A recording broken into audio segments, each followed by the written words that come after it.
মা বোনদের কষ্ট লাঘবে এলপিজি কার্ড দেয়া হবে প্রধানমন্ত্রী তারেক রহমান বলেন, আমরা সিদ্ধান্ত নিয়েছি ফ্যামিলি কার্ডের মতো মা বোনেদের হাতে এলপিজি কার্ড পৌঁছে দেওয়ার, যেন রান্নাবান্নার কাজে তাদের আর কষ্ট করতে না হয়।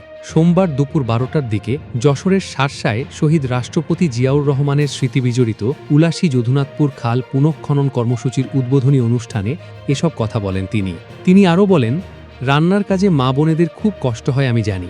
এ কষ্ট গ্রামের মা বোনেদেরও, শহরের মা বোনেদেরও। আমরা যেভাবে সারা দেশের মা বোনেদের কাছে ফ্যামিলি কার্ড পৌঁছে দিচ্ছি, সেভাবে এলপিজি কার্ডও পৌঁছে দেওয়া হবে। প্রধানমন্ত্রী বলেন, আজ থেকে প্রায় 50 বছর আগে শহীদ রাষ্ট্রপতি জিয়াউর রহমান এই খালটিকে খনন করেছিলেন। আমরা 4 কিলোমিটারের এই খাল পুনঃখনন করবে। এই খাল খনন করলে এলাকার মানুষ পানি পাবে। এতে প্রায় 20,000-এর বেশি কৃষক উপকৃত হবে। 1400 টনের মতো খাদ্যশস্য উৎপাদন হবে। খালের পানিতে 72,000-এর মতো মানুষ সরাসরি উপকৃত হবে। খাল খনন শেষ হলে এই খালের পাড়ে 3,000 বৃক্ষরোপণ করা হবে।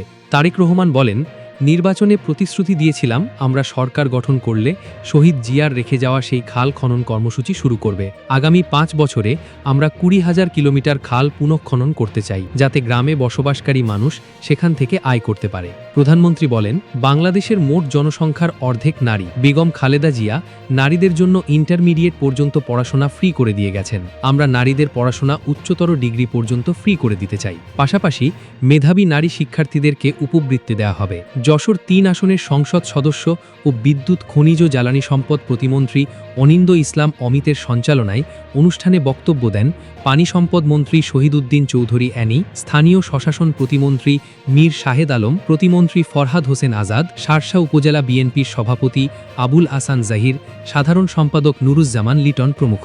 প্রধানমন্ত্রী বলেন, আজ থেকে প্রায় 50 বছর আগে শহীদ রাষ্ট্রপতি জিয়াউর রহমান এই খালটিকে খনন করেছিলেন। আমরা 4 কিলোমিটারের এই খাল পুনঃখনন করবে। এই খাল খনন করলে এলাকার মানুষ পানি পাবে। এতে প্রায় 20,000-এর বেশি কৃষক উপকৃত হবে। 1400 টনের মতো খাদ্যশস্য উৎপাদন হবে। খালের পানিতে 72,000-এর মতো মানুষ সরাসরি উপকৃত হবে। খাল খনন শেষ হলে এই খালের পাড়ে 3,000 বৃক্ষরোপণ করা হবে। তারেক রহমান বলেন, নির্বাচনে প্রতিশ্রুতি দিয়েছিলাম আমরা সরকার গঠন করলে শহীদ জিয়ার রেখে যাওয়া সেই খাল খনন কর্মসূচি শুরু করবে। আগামী 5 বছরে আমরা 20,000 কিলোমিটার খাল পুনঃখনন করতে চাই, যাতে গ্রামে বসবাসকারী মানুষ সেখান থেকে আয় করতে পারে। প্রধানমন্ত্রী বলেন, বাংলাদেশের মোট জনসংখ্যার অর্ধেক নারী। বেগম খালেদা জিয়া নারীদের জন্য ইন্টারমিডিয়েট পর্যন্ত পড়াশোনা ফ্রি করে দিয়ে গেছেন। আমরা নারীদের পড়াশোনা উচ্চতর ডিগ্রি পর্যন্ত ফ্রি করে দিতে চাই। পাশাপাশি মেধাবী নারী শিক্ষার্থীদেরকে উপবৃত্তি দেওয়া হবে।